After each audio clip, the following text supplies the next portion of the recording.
வணக்கம் மன்னர்களே. இப்போ 11th ஸ்டாண்டர்டில் வரலாறு புக்கில் 14வது பாடம் முகலாயர்கள் அப்படின்னு ஒரு சப்ஜெக்டை பார்க்க போகிறோம். எனக்கு தெரிஞ்ச ஒரு பாயிண்ட் நான் சொல்ல போகிறேன். அது நீங்கள் வீடியோ முழுமையாக பார்த்து மிஸ் பண்ணாமல் பார்த்துக்கோங்க. இப்போ தான் ஃபஸ்ட் டைம் என்னோடய வீடியோ பார்க்குறீங்கன்னா மறக்காமல் என்னோடய வீடியோவை சப்ஸ்கிரைப் பண்ணிக்கோங்க. நான் போடுற வீடியோ இப்போ தான் நோட்டிஃபிகேஷன் வரும். மறக்காமல் சப்ஸ்கிரைப் பண்ணிக்கோங்க மக்களே. வீடியோக்குள்ளே போகலாமா? முகலாயர்களின் பேரரசு இதை பற்றி ஃபுல்லாக டீல் பார்ப்போம். இப்போ அந்த ஒவ்வொரு டீட்டெயிலாக பார்க்குறது வந்து நான் வேறு ஒன்று சொல்ல போகிறேன். இப்போ வந்து இது டீட்டெயிலாக நம்ம பார்க்கலாம். முகலாயர்களின் பேரரசு இந்த கற்றல் நோக்கங்கள் சும்மா டீட்டெயிலாக வேறு வேஸ்ட்டு அப்படின்னு நினச்சிருக்கீங்க. இதெல்லாம் முக்கியமான பாயிண்ட்ஸ் மட்டும்தான். இப்போ ஹெட்லைன், இப்போ காலேஜ் ஸ்டூடெண்ட்ஸாக படிக்கிறீங்கன்னா அவங்களுக்கு வந்து இந்தமாதிரி ஹெட்லைன்ஸில் நம்ம பண்ணிக்கலாம். ஹெட்லைன்ஸ் எழுதி இந்தமாரி அறிமுகம் இந்தமாதிரி விரிவாக எழுதிக்கலாம். அது கொஞ்சம் எக்ஸாமுக்கு காலேஜ் ஸ்டூடெண்ட்ஸுக்குலாம் யூஸ்ஃபுல்லாக இருக்கும். அப்புறம் ஸ்கூல் ஸ்டூடெண்ட்ஸ்லாம் அந்த பின்னாடி இருக்கிற புக் பேக்கில் இருக்க கொஷின்ஸ் வந்து பார்த்து எங்களுக்கு குறித்து படிக்கிற மாதிரி இருக்கும். இப்போ இது காலேஜ் ஸ்டூடெண்ட்ஸ்க்காக இது வந்து யூஸ் ஆகும். ஓகேங்களா? இப்போ அந்த கற்றல் நோக்கம் மட்டும் சொல்லலாம். கற்றல் நோக்கங்கள் கீழ்கணவற்றை பற்றி அறிதல். பானிபட் போர் போருக்கு பிறகு இந்தியாவின் முகலாயரின் ஆட்சி நிறுவுதல். இது ஒரு ஹெட்லைன் அப்படியே வரும். ஃபஸ்ட்டு பாபர், அடுத்து ஹிமாயின், அப்புறம் ஜெஸ்டாசூர் வருவார், அக்பர் வருவார். அக்பருக்கும் ஜெஸ்டாசூருக்கும் இந்த போர் நடக்கும். அந்தமாரி ஒரு கால வரும். அப்புறம் ஜஹாங்கீர், அக்பரோட மகன் ஜஹாங்கீர் வருவார். அதுக்கப்புறம் ஷாஜகான் வருவாங்க. ஷாஜகான் அப்புறம் அவுரங்கசீப் வருவாங்க. வாரிசுரிமை போர் நடக்கும். இந்தமாரி நிறையா வந்து முகலாயர் ஆட்சி நடக்கும். கடைசியாக வந்து இதில் வந்து கடைசி அரசர் வந்து பகதூர் ஷா, இரண்டாம் பகதூர் ஷா அப்படிங்கிறவங்க காட்சி ஆளுவாங்க. அவங்க இரண்டாம் பகதூர் ஷா ஆட்சி ஆனதுக்கப்புறம் இவங்க ஆட்சி வந்து முகலாயர் ஆட்சி முடிவுக்கு வருதுன்னு சொல்கிறாங்க. அந்த ஆட்சி முகலாயர் ஆட்சியே வந்து அழியுதுன்னு சொல்கிறாங்க. அவ்வளோதான் சொல்கிறது. இதை பற்றி டீட்டெயிலாக இப்போ சொல்ல போகிறேன். முக்கியமான பாயிண்ட், அது அந்த ஆட்சியாளர்களோட முக்கியமான பாயிண்ட் இருக்குது. அதை ஃபஸ்ட்டு அறிமுகம் பார்க்க போகிறோம். இந்தியாவின் மீது மேற்கு வடக்கு திசைகளிலிருந்து மகா அலெக்சாண்டர் காலம் தொடங்குச்சு. இப்போ வந்து அந்த முகலாயர் பேரரசில் வந்து அலெக்சாண்டர் கிராம்பல் அப்படிங்கிறவங்க தான் வருவாங்க. அதுக்கப்புறம் கிரேக்கர்கள் வருவாங்க. அப்புறம் சாகனர்கள் வருவாங்க. குஷ்ணர்கள், ஆப்கானியர், இந்தமாரி நிறைய ஆட்சியாளர்கள் வருவாங்க. அதுக்கப்புறம் இவங்க ஆட்சி போனதுக்கப்புறம் தான் அதுக்கப்புறம் யார் வருவாங்க? மங்களையர் வந்து வருவாங்க. அடுத்து செங்குஸ்தான் வருவாங்க. துருக்கியர்கள், தைமூர், இந்தமாரி வழித்தோன்றர்கள்லாம் முகலாயர் ஆட்சிக்கு வந்தாங்க. அப்புறம் இந்த வந்து ஃபர்ஸ்ட் முகலாய பேரரசு வந்து நிறுவன வம்சாவளி யாரு அப்படின்னு பார்த்தோம்னா பாபர். முகலாய பேரரசுல யார் வந்தாங்க அவங்கள பற்றி டீட்டெயிலாக சொல்லலாம். முகலாய வம்சத்தோட சேர்ந்த 6 முக்கியமான அரசர்கள் வந்தாங்க. பாபர், ஹுமாயூன், அக்பர், ஜஹாங்கீர், ஷாஜகான், அவுரங்கசீப் இவங்க எல்லாம் வந்தாங்க. இந்தியாவில் வந்து ஒரு முகலாய பேரரசுன்னு சொல்லிட்டு இந்தியாவில் கால் பதிச்சவங்க இவங்க தான். அதுக்கப்புறம் அவுரங்கசீப் வந்து 1707 1857 வரைக்குமே ஆட்சி புரிந்தாங்க. அதுக்கப்புறமேட்டு தான் இதை வந்து ஆட்சி வந்து ஆப்கானிஸ்தான், வங்காளம் இந்த மாதிரி இடத்துக்கு போச்சு. அப்போவே அடியோட இந்த முகலாய பேரரசு அழிஞ்சு போச்சுன்னு சொல்கிறாங்க. இப்போ ஃபர்ஸ்ட் அரசர் யாரு?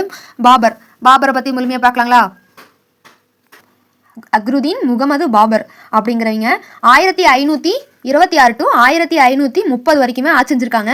இவங்க வந்து எப்படின்னா இந்தியாவில் முகலாய பேரரசை தோற்றுவித்தவங்க அப்படின்னா யாருன்னா பாபர். இது முகலாயர் பேரரசு தோற்றுவித்தவங்க யாரு? பாபர்.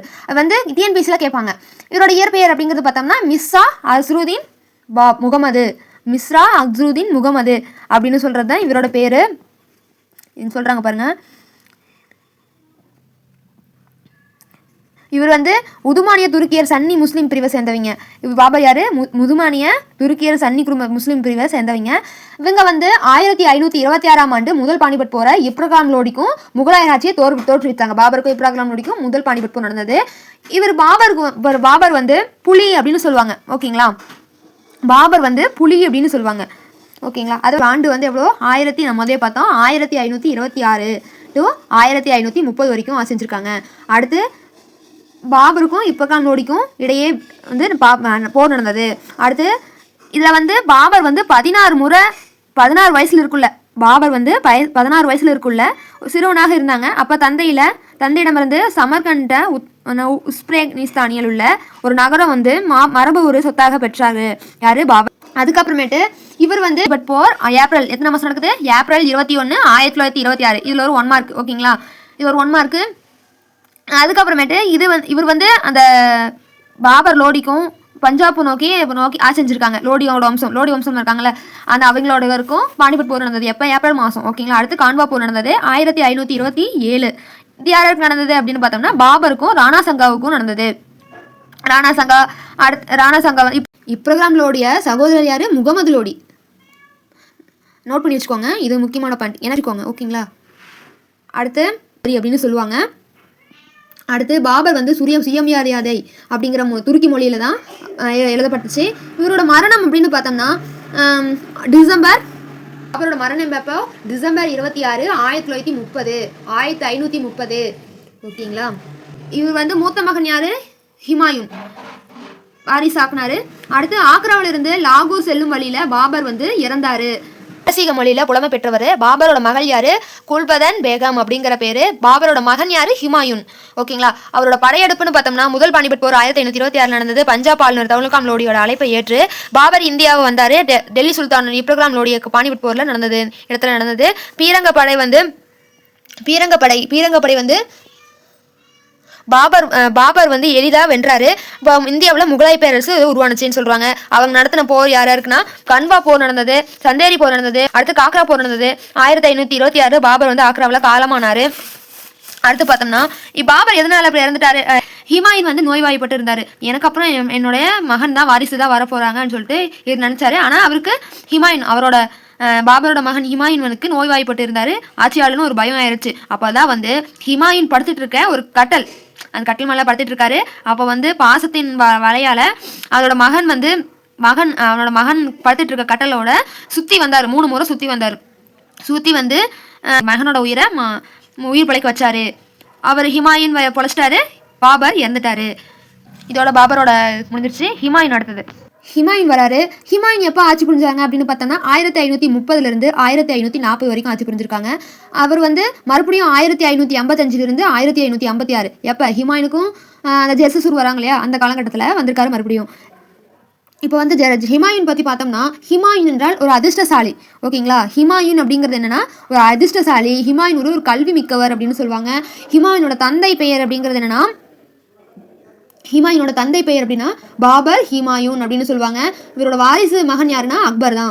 இவரோட ஹிமாயூன் வாரிசு மகன் யாரு? அக்பர். அப்புறமேட்டு 4 சகோதரர்கள் இருக்காங்க. அவங்க பேரு நான் சொல்றேன். இப்போ வந்து கம்ரான் அப்படிங்கிற அவர் பேரு முதல் பேர் கம்ரான், 2வது பேரு ஹிமாயூன், அடுத்து 3வது பேர் அஸ்காரி அப்படிங்கிற கம்ரான், 2வது அஸ்காரி, 3வது ஹெண்டல் கவர் அப்படிங்கிற ஒரு பேரு, அடுத்து ஹிமாயூன். அவங்க பேர் இருக்காங்க 4 பேர் இருக்காங்க. மொத்தம் சகோதரர்கள் 4 பேர். அவங்க வந்து இவங்க வந்து 4 பிளேஸ் வந்து இவருக்கு தனித்தனியாக பிரித்து விட்றாங்க. இப்போ வந்து இவருக்கு கம்ரானுக்கு வந்து என்னென்ன பகுதி அப்படின்னா காபூல், கந்தகார் பிரிக்கிறாங்க. ரெண்டாவது மகனுக்கு வந்து அஸ்காரி அப்படின்னு பார்த்தோம்னா அவர் குஜராத்தையும் மாவாளத்தையும் பிரிக்கிறாங்க. அடுத்து 3வது மகனுக்கு பார்த்தோம்னா சகோதரான கவுர் கண்டல் அப்படிங்கிறவங்களுக்கு கவுர் கவுடா அப்படிங்கிற பிளேஸையும் ஹண்டலுக்கு கொடுக்குறாங்க. இவர் மித்த பகுதி வச்சுப்பாரு, போராடி வச்சுப்பாரு. இதுக்கப்புறமேட்டு தான் இவருக்கு வந்து இவனோட ஹிமாயூன் பெரும் சவாலா விளங்கிய ஆப்கானிய அரசர் வந்து யாரு? ஜெர்சாசூர். ஜவுரா போர் அப்படிங்க வந்து 1539 ஜெர்சாசூரோட ஹிமாயூன் நடந்தா தோற்கடித்தாங்க. கண்ணாசி போர் அப்படிங்கிற இப்ராகாம் போர் எந்த ஆண்டு அப்படின்னு பார்த்தோம்னா 1540 போரில் தோற்றுவிட்ட பின் ஹிமாயூன் நாட்டை விட்டு தப்பி ஓடினாரு. 15 நாட்களுக்கு அப்புறம் 1540 முதல் 1555 வரை நாடோடியா வாழ்ந்தாரு. ஹிமாயூன் புலியிடம் கொடுத்த மீண்டும் டெல்லியை வந்து கைப்பற்ற உதவிய பாரசீக மன்னர் அப்படிங்கிறது யாருன்னா சபாவித் வம்சா சேர்ந்த ஷா அப்படின்னு சொல்லுவாங்க. அடுத்து வந்து ஹிமாயூன் வந்து எந்த ஆண்டு மீண்டும் டெல்லியை வந்து கைப்பற்ற அரியணை ஏறினாரு அப்படின்னு பார்த்தோம்னா 1556 ஆண்டு. இவர் வந்து டெல்லியில ஹிமாயூன் கட்டிய ஒரு புதிய நகரத்தை வந்து பெயர்த்தினாரு. 1556 ஜனவரி டெல்லியை சேர்ந்த ஒரு தீன்பானா அப்படிங்கிற நூலகத்துல படிக்கட்டுல இருந்து தவறி விழுந்து இறந்தாரு. அடுத்து இன்னும் ஹிமாயூனோட ஆட்சி காலம் முடியல, இன்னும் இருக்கு. அந்த லைன்ல தான் ஹிமாயூன் ஆட்சி செஞ்சிருப்ப ஒரு லைன்ல தான் ஜெர்சாசூர் வராரு. ஜெர்சாசூரை பத்தி பார்க்கணும் அப்படின்னு பார்த்தோம்னா ஜெர்சாசூர் அப்படிங்கிறது வந்து முகலாய பேரரசோட ஹிமாயூனை தோற்கடிச்சு டெல்லியில சூர் வம்சத்தோட ஆட்சி நிறுவனாரு ஜெர்சாசூர். இவரோட இயற்பெயர் பார்த்தோம்னா பிரதுன் கான் அப்படின்னு சொல்லுவாங்க. ஜெர்சன் என்ற ஒரு பெயர் காரணம் வேட்டையாடும் போது ஒரு புலிய சிங்கத்தை வந்து கையால வந்து வெட்டினாரு. அதனால ஜெர்ஸ்கான் அப்படின்னு பேர் வந்துச்சு. சிங்கராஜாரி அப்படின்னு ஒரு பேர் வந்துச்சு. அடுத்து இவருக்கு வந்து ஒரு ஆட்சி காலம்னு பார்த்தோம்னா 1540 to 1545 வரைக்கும் இருக்கு. இவர் வந்து நாணய முறத்தை வந்து அடித்தளமா ஒரு ரூபாயை வந்து வெளி நாணயத்தை முதல்ல அறிமுகப்படுத்தினவர் யாரு? இவர் ஜெர்சாசூர் தான். இவர் வந்து கல்லறையை வந்து பீகார்ல உள்ள சாசாராம் அப்படிங்கிற ஒரு இடத்துல தான் சூர் வம்சத்தோட நடுவை வந்து அமைச்சாங்க. இவர் வந்து 4 மத்திய அரசு வந்து அமைச்சரங்களா நியமிச்சாங்க. இவர் என்ன நியமிச்சார் அப்படின்னு பார்த்தோம்னா திவான் விசாரத் அப்படிங்கிற ஒரு இது பண்ணாங்க. திவான் இ விசாரத், திவான் இ அரிஸ், திவான் இ இன்சா, திவான் இ ரசலாத் அப்படிங்கிற ஒரு 4 அரசர்கள் வந்து அமைச்சாங்க. அவர் வந்து ஜெர்சாசூர் வந்து அக்பர் முன்னோடி அப்படின்னு சொல்றாங்க. ஜெர்சாசூர் வந்து அந்த காலத்தில் வந்து ஜகாந்தரி முறை அப்படிங்கிற ஒன்று நில உடைமை பிரச்சாரம் வந்து ஆரம்பித்தாங்க. இவர் வந்து ஜமீன்தார் என்ற சொல்லுக்கு வந்து நிலத்தின் உடைமையாளர் என்று பொருள். இது வந்து 1 மார்க்கில் கேட்பாங்க, டிஎன்பிசியில் அது குறிச்சிக்கோங்க. அடுத்து என்னன்னா, இவர் வந்து ஜமீன்தார் முறையோட சொத்துக்கள் இருக்குது பார்த்தியா, அது குத்தகையிடம் வந்து விவசாயிகளை வசூல் செஞ்சு அரசுக்கு செலுத்தினாங்க அந்த காலத்தை ஜெர்சாசூர் பண்ணுறது. இப்போ வந்து என்னன்னா, விவசாய நிலங்கள்லாம் இருக்குது பார்த்தீங்களா, அந்த விவசாய நிலங்கள்லாம் குத்தகையிடமிருந்து வந்திருக்க விவசாயிகளோட காசை இல்லையா, அந்த 1555 டு 1556 வரைக்கும் பார்த்தோம் இல்லையா. அப்போ வந்து ஹிமாயூன் வந்து மீண்டும் அந்த டைம்ல வராரு. ஜெர்சாசூர் 1545 காலமான பின்னர் வந்து அவர் ஜெர்சாசூர் இறந்ததுக்கு அப்புறம் இவர் வராரு. இவர் வந்து அவருக்கு வந்து ஜெர்சாசூர் வந்து கந்தகாரையும் கமல்புரையும் கைப்பற்றினார். அப்போ அந்த டைம்ல வரக்குள்ள வந்து கந்தகாரையும் கமல்புரையும் கைப்பற்றாரு. இவரோட சகோதரன் கம்பர் வந்து கமரன் அப்படின்னு பதில வந்து கைப்பற்றி அவர் கொடுக்குறாங்க. கமரன் அவர் சகோதரருக்கு வந்து கபுல்புரையும் கந்தகாரையும் கொடுக்குறாங்க. சரிங்களா. இந்த பேரரசு எல்லாம் வந்து சூர்வம் பேரரசு வந்து துண்டு துண்டா சிதைவடையுது. இது வந்து ஹிமாயூன் படையெடுப்பு ரொம்ப எளிதா இருந்துச்சு. கோட்டை அப்படின்னு சொல்லுவாங்க. தில்லி கோட்டையில தில்லிக்கோட்டையிலேருந்து நூலகத்தின் ஒன்றில் மாடிப்படியில் இடறி விழுந்த ஹிமாயூன் வந்து இறந்து போனார். அந்த செல்வதெல்லாம் இப்போ வந்து ஹிமாயூன் வந்து வாழ்க்கை முழுவதும் தவறி விழுந்த ஹிமாயூன் வந்து வாழ்க்கையை விட்டே தவறி இறந்தார். வாழ்க்கை முழுவதும் தவறி விழுந்த ஹிமாயூன் வாழ்க்கை விட்டே தவறி இழந்துட்டாருன்னு சொல்கிறாங்க. அடுத்து யார் வராங்க, நம்ம அக்பர். 3வதா யார் வராங்க, அக்பர். இவர் வந்து எப்படின்னா 1556 டு 1605 வரைக்கும் ஆட்சி புரியுறாங்க. இவரோட அப்பா யாரு அப்படின்னு பார்த்தா ஹிமாயூன் ஆட்சிக்கு அவரோட மகன் யாரு, அக்பர் வந்து ஆட்சிக்கு வராரு. ஹிமாயூனோட பேர் அப்படின்னா ஜலாலுதீன் முகமது அக்பர் அப்படின்னு சொல்லுவாங்க. இவங்க வந்து 1542 ஒரு ஆண்மகனை பெற்றெடுத்தாங்க. யாரு, ஜஹாங்கீர். ஹிமாயூன். ஓகேங்களா. இவர் வந்து ஆட்சி காலம்னு சொல்லிட்டோம். அடுத்து பிறப்பு அப்படின்னு பார்த்தோம்னா 1542 அமர்கோட்டை அப்படின்னு சிந்து பகுதியில் ஹிமாயூன் வந்து ஹிமாயூன் தந்தை ஹமிதா பானு பேகம் அப்படிங்கிறவங்க அம்மா அவங்க வந்து பெற்றெடுத்தாங்க 1542. ஓகேங்களா. இவர் வந்து அக்பர் வந்து 18 வயது இருக்கும்போதே பஞ்சாப்ல கலனூர் படி என்ற ஒரு இடத்துல வந்து அரசராக பொறுப்பேற்றாரு. 13 வயசுலேயே சின்ன வயசுலேயே வந்து ஆட்சி பொறுப்பை ஏற்றிருக்காரு. அப்புறம் அக்பரோட பாதுகாவலர் யாருன்னா பைராம் கான் அப்படின்னு சொல்லுவாங்க. அவர் பைராம் கான் ஆட்சி பகுதியில் அவரோட பாதுகாவலராக இருந்தார்.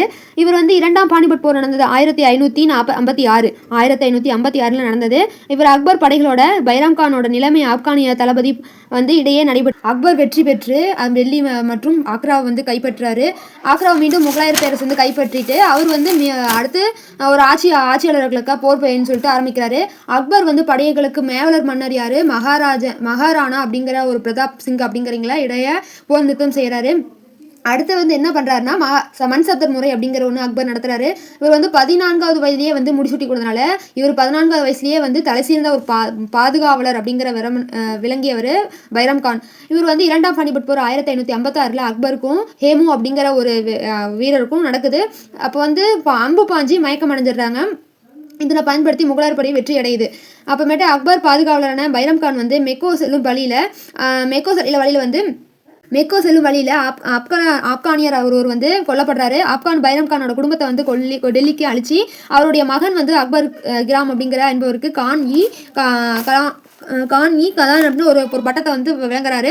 அவர் வந்து அமர்ந்தார். 1562 மாவாலாம் பாஜிராவ் பகதூரிடமிருந்து கைப்பற்றினார். அதுக்கப்புறமேட்டு பின்னர் அரசவையிலிருந்து மன்சப்த முறையை ஆக்கப்பட்டாங்க. 1564 வேண்டுபவர் வந்து ராணி துர்காதேவி அப்படிங்கிற அம்மையார் அப்படிங்கிறீங்க. ராணி துர்காதேவி அவங்களோட மகனை வீர நாராயணன் அப்படிங்கிற பேருக்கு அவர் வந்து கடத்துறாங்க. அப்புறம் வந்து மேவலர் அரசன் யாரு, ராணா சங்கா உதயசங்கிடமிருந்து சித்தூர் கோட்டையில கைப்பற்றினாரு. 3000 பேர் இறந்தாங்க. அதுல போர்ல 3000 பேர் இறந்தாங்க. அடுத்து மேவலர் அரசர் யாரு, ராணா உதயசங்கரின் சிறப்பான தளபதியான சியாங்காபால் பட்டா அப்படிங்கிறவங்க 1573 குஜராத் முசப்பாமிடமிருந்து கைப்பற்றினாரு. ராஜா மன்சிங்கை பகவத தாஸ் ஆகியோர உதவியுடன் கபூல் மன்னர் பிர்சா அப்படிங்கிறவங்களோட ஆட்சியில் தோற்கடிக்கிறாரு. அக்பர் வந்து கமஸ்பூர் 1586 இப்போ சிந்துவிடமிருந்து 1597 கைப்பற்றாரு. அக்பர் மனைவி யாரு? ஹர்காபாய் அப்படிங்கிற ஜோதிபா அக்பர் அப்படின்னு மாத்திக்கிட்டாங்க. அப்புறம் அக்பர் எதிர்பார்த்த அளவுக்கு ராஜபுத்திர அரசர்கள்லாம் மேவலர் மன்னர் ஆனாரு. 1576 நடைபெற்ற ஹேதட் போர். அக்பர் வந்து அக்பருக்கு ராணா சங்காவுக்கு பிரதாபா சிங் அப்படிங்கிற ஒரு போர் நடந்தது. இவர் வந்து மகளாப்பூர் வந்து ஜோதிபாய் பல்லே அப்படிங்கிற ராஜதேரின் அப்படின்னு மகனான அரசர் ஜந்திரான் சென் அப்படின்னு 1581 தன் இறங்கும் வர முகலாயர்களை எதிர்த்தாரு. 1562 ஜெரிமா அப்படிங்கிற வரி நீக்கமிட்டாங்க. 1575 அக்பர் காட்டிய வழிகாட்டினா கூட இப பகதூர்னா அப்படிங்கிற ஒரு இருந்தாங்க. 1582 அக்பர் வந்து நிறுவிய புதிய மதம் அப்படின்னா தின் இலாகி தெய்வவிக மதம் அப்படிங்கிற ஒன்று இருந்துச்சு. அக்பர் அவையில் வருவாயை நிர்வாகிப்படுத்தி யார் சொன்னாங்க அப்படின்னா ராஜா தேடல் பாஸ் அப்படிங்கிற மட்டும்தான். அடுத்து இவர் வந்து நிர்வாக அமைச்சர் யார் அமைச்சாங்கன்னா ராஜா பீர்பால் அப்படிங்கிறீங்க. அக்பரோட படை மானிய முறை அப்படின்னா மன்சப்தர் முறையை தான் பண்ணாங்க. மன்சப்தர் முறையை நிர்வகித்தவர் யாரு அப்படின்னு பார்த்தோம்னா ராஜா மன்சிங் அப்படிங்கிறீங்க. மன்சப்தர் முறையை நிர்வகித்தவர் யாரு? ராஜா மன்சிங் அப்படிங்கிறீங்க. அக்பர் நிறுவிய புதிய தலைநகர் யாருன்னா தலைநகர் அப்படின்னு பார்த்தோம்னா பயோதேர் சிக்ரு அப்படிங்கிறவங்க. அக்பர் நிறுவிய ஒரு நுழைவாயில் அப்படின்னு பார்த்தோம்னா முலந்தர் வாசா அப்படிங்கிற குஜராத் வெற்றி பெற்று நிலவினாரு. அக்பரோட அவையில் இருந்த புகழ்பெற்ற அரசியர்னா தன்சிங் அப்படிங்கிறது. அடுத்து வந்து அக்பர் எதிர்த்த போர் புரிந்த பெண் அரசியல் அப்படிங்கிற பார்த்தோம்னா அகமது அரசி சார்ந்த நிவீத் ராணி துர்காதேவி அப்படிங்கிறீங்க. அக்பரோட வளர்ப்பு தாய் அப்படின்னு பார்த்தோம்னா மகா அனகா அப்படிங்கிறீங்க. மகாத புராணத்தை பாரசீக மொழியில வந்து மொழிபெயர்த்தவர் யாருன்னா ராஜா தேடல்மன். அடுத்து நாயினி அக்பர் மற்றும் அக்பர் ராமா தேனசிங் எழுதியவர் யாரு? அபுல் பாக்சா. ராமாயணம் மற்றும் மகாபாரதம் பாரசீக மொழியில் மொழிபெயர்த்தவர் யாருன்னா அபுல் பாசல். அக்பர் தன் மனைவியால் நிர்வாக காட்டியவர் நிஜதா ரோஜிபாய் புரே அரண்மனை அப்படிங்கிறாங்க. அடுத்து நாட் என்பது அப்படிங்கிற ஒவ்வொரு மன்சப்தரும் புறையும் பெரும் இராணுவ வீரர்கள் எண்ணிக்கைன்னா 10 முதல் 10,000 வரை வேற இருந்தாங்க. சவார் என்பது மன்சப்தர் முறையை தான் கீழ் இருக்கும் குதிரைகளை வந்து எண்ணிக்கையை குறைக்கிறது. அக்பர் அமைதி சுலாக்கி இல் அப்படிங்கிற என்னும் சத்துவத்தை வந்து பரப்புனாங்க. அடுத்து தௌலத் இலாகி அப்படின்னா தின் இலாகி அக்பருக்கு பின் இல்லாமல் போணுச்சு. அந்த ஒரு மன்னர் பின்னரே அந்த நாடு வந்து இல்லாமல் போச்சு.